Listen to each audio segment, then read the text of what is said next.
welcome to another video. Today it's a very quick mini tutorial on how to sew a continuous lap into a sleeve. I have stolen the continuous lap pattern pieces and instructions from the 9077 pattern. I have made a sew along for that video and you can find these instructions within that sew along, but it is an hour and 45 minutes long, so I thought I would do a standalone tutorial for just this particular technique because it's something that I have used on 4 different patterns now, and I think I will continue to use it on all sleeves that have cuffs that don't come with plackets. So we should end up with something that looks like this, and it just means that you have a nicely clean finished opening for your cuff and you can French seam your underarm seam. So let's get started. So the changes you need to make to your pattern piece are a few. You'll need to put in the stitching line for your continuous lap, and you will then need to draft a continuous lap. So I've borrowed these pattern pieces, stolen these pattern pieces from the Vogue 9077 pattern. On that pattern, the continuous lap is about 3.5 inches in from the back edge, which is the double notched edge of the sleeve. So I have marked that position in from the edge of my sleeve, and I've just made a mark. Then I have made another mark 1/2 inch further along in from that, and the actual depth of the continuous lap is again 3.5 inches. So between those two marks that I initially made, I have found the center point and I have marked a dot or a small circle up from that. So 3.5 inches in from the back edge of the sleeve side at the bottom, you make a mark, make another mark 1/2 inch in further from that, so you've got a 1/2 inch opening at the bottom. From the middle of that 1/2 inch opening, 3.5 inches up, you want to draw a small circle, and then you want to connect all of those lines so you end up with this little triangle, and this is your stitching line. So once you've got that done, you will then need to draft a continuous lap piece. So your continuous lap should be 7.25 inches long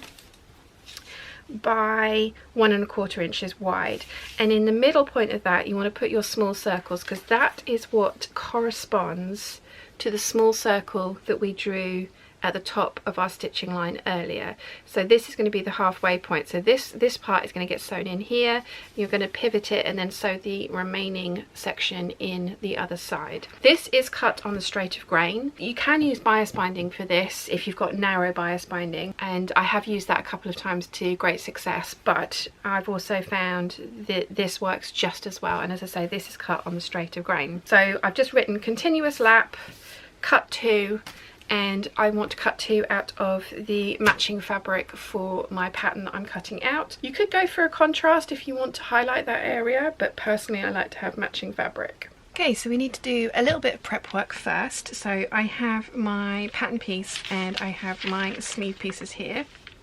I have done this ahead of time when everything was still pinned to each other, so that is something to bear in mind, that you probably want to put these markings in before it is unpinned from the pattern piece. What I like to do is I actually snip into the legs of the stitching line, which I think you can just about see that I've done, and then I will take a pin and put it through the upper point and unpin the bottom edge and peel this back to then make a mark. And I'm going to use my chalk pen because this is a navy fabric, so I'm making a mark where I am stitching up to. Okay, so I can then take that off and put my pattern piece to the side. So the next thing I want to do is join up those snips and marks that I have made on my pattern piece. So I'm going to take my clear ruler and I'm going to find that snip, and I am going to put my ruler from the mark that I made at the top and make a line, and then do the other side. And that's, so again, it's really faint, but hopefully you can kind of get what I'm doing. I've put in my stitching line so that I know exactly where I'm sewing. I'm going to do that for the other side of my other sleeve, or the other sleeve, just words are hard. If you find that the fabric is dragging, you want to try and put pressure on the side of your ruler the whole way that you are making your mark, So I'm putting like pressure with all of my fingers all the way down the ruler, so it's held down and it's holding the fabric nice and taut as well underneath. Okay, so I've drawn in my stitching lines on my sleeves. The next piece of prep work that we need to do is with the continuous lap. So once you've cut your continuous lap out, you want to press under one long edge by 1/4 of an inch. So I have pressed that under on both of them, and I have now got a matching pair, so a mirrored pair. We are now going to put in our stitching lines so that we can cut into the center of the stitching line so that we can then attach our continuous lap. So I'm going to start at the bottom of one of the legs of this triangle. I'm not going to backstitch, but I just want to stitch up that stitching line. I'm doing this in heels.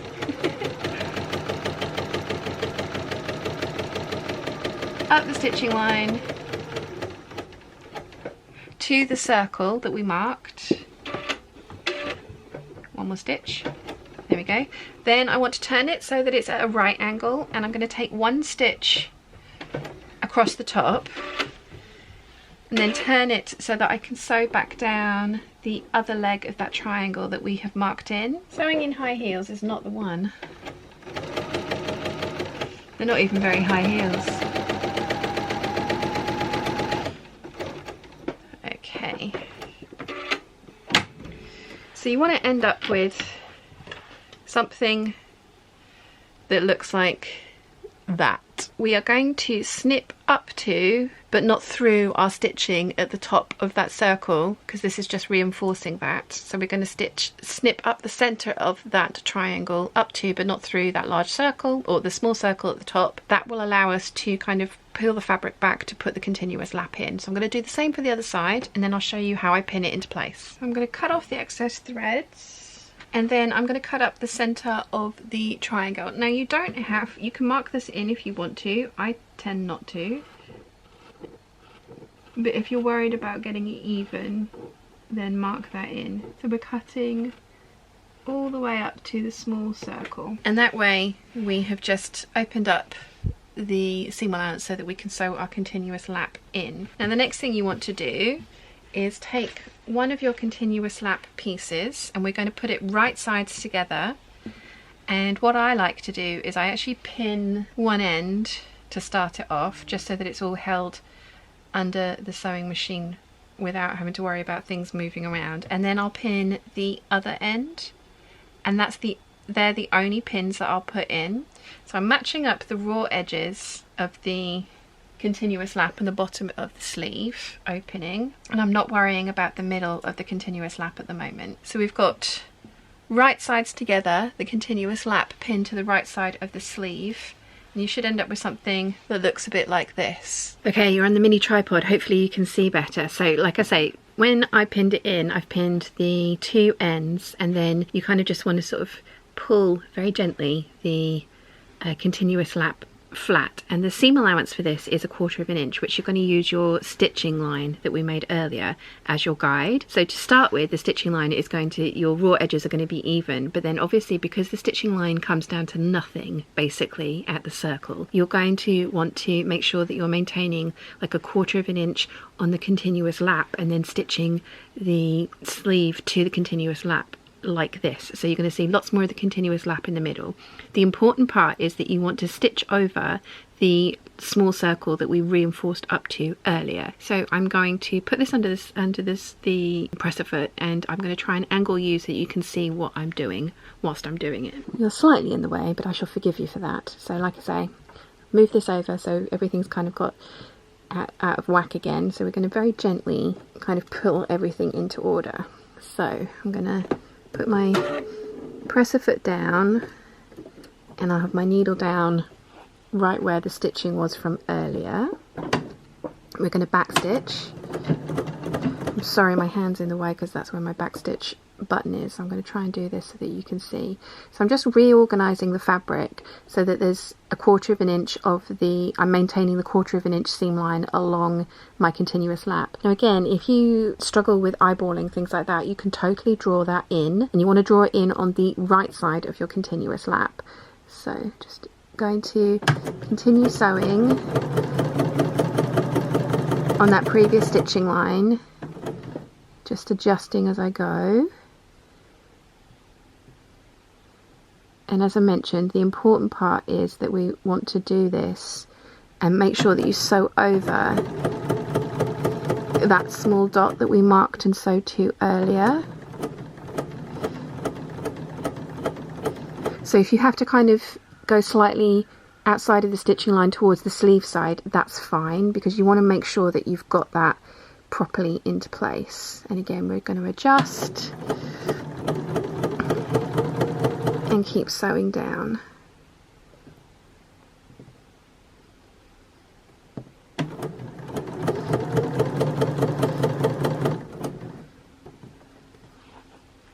And just keep sewing and then back stitch at the end. So you should end up with something that looks like that. So I have just kind of gone slightly into the sleeve side. The two lines of stitching, the second line of stitching you can see there is me attaching the continuous lap, and I've gone slightly into the sleeve side of things so that it's definitely 100% attached. And when you turn it over and look at it from the right side, it's not coming away from the continuous lap, because if you don't catch enough of the fabric, the fabric just gives and it will pull away. So I'm going to do this for the other side, and then we need to go and press it. Okay, so the first thing that we need to do is we need to press all of the seam allowance towards the continuous lap. So I like to do it from the wrong side of the fabric very gently, and I do it from each side. So there's one side done, and then I'm going to do it from the other side. I'm sorry if you steam up. Okay, and then we want to turn it over and just make sure that you've not got like any kind of folds in your pressing, which I haven't. So the next thing that we need to do is we need to take the folded edge, and once you've pressed it once, it should now start to lie a lot sort of straighter. So we're going to take the folded edge that we pressed over as prep, and we're going to meet that up with our stitching lines. So we're going to press that into place the whole way along.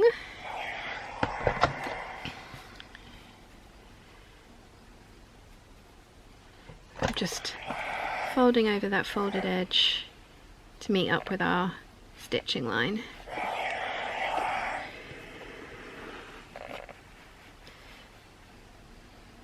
We're going to do that for both sides. Now that's all, you need to make a decision. You can either slip stitch this into place the whole way across, or you can top stitch it into place. Personally, I like to do both, because if I slip stitch it into place, I have control over where it's going, because this is fiddly. If I just top stitch it, I can sometimes miss a piece, or I don't quite catch it the way I want to, or close enough to the edge. So what I do is I'll slip stitch it into place, and then I'll top stitch it into place afterwards, because this is an area of weakness here. Obviously we've snipped into the fabric, so just reinforcing this area doesn't hurt. So I'm going to take this over to the sewing desk and slip stitch that folded edge into place along the stitching line. Then I will top stitch it into place just to make sure that it's going to 100% stay where I've put it.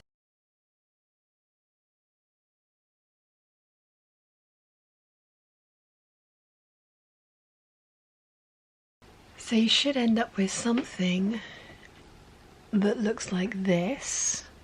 So it's nicely top stitched down, and the edge is 100% slip stitched down as well. So now we need to go and press this, and we're going to press it with the short side up, and then we're going to fold the longer side under and press that down so that they lay nicely on top of each other.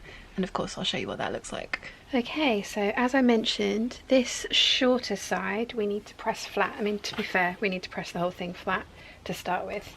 So let's get that done. Okay.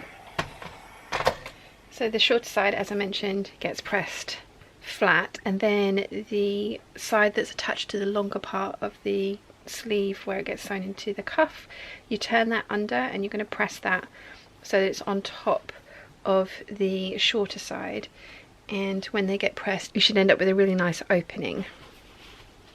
So I'm going to press mine from the wrong side. Pressed, folded back on itself, and now I'm going to stack them on top of each other and just give them a final press. Now the instructions don't mention this on the 9077, but I'm actually going to sew a diagonal line of stitching across this top piece here, just so that it helps it lay in place. And I will again of course show you what that looks like when I do it. Hopefully you can see I've done a little line of diagonal stitches across here, which is just going to help it lie flat, because this is the orientation that we want it to lie in. That's what it looks like from the inside, from the outside. So I'm going to continue to sew the rest of these sleeves, get the cuffs done, and then I'll show you how you attach the sleeve to the cuff and which orientation. I mean, you need to leave them in these orientations, but I will show you how I attach this sleeve to the cuff next. Okay, so when you pin your cuff into your sleeve with the continuous lap, the longer side that we pressed under, you want the pressed edge, so you can see here this is the kind of folded piece, it's still folded back on itself.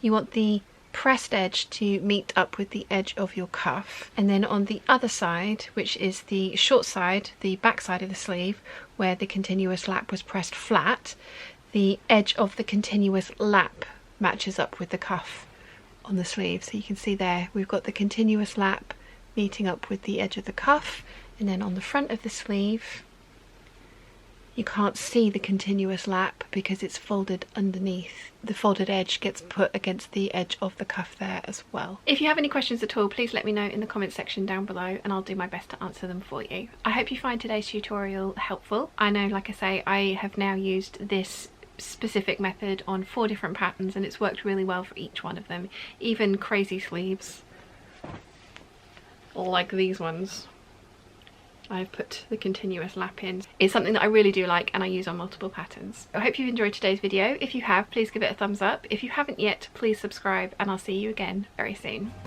Bye!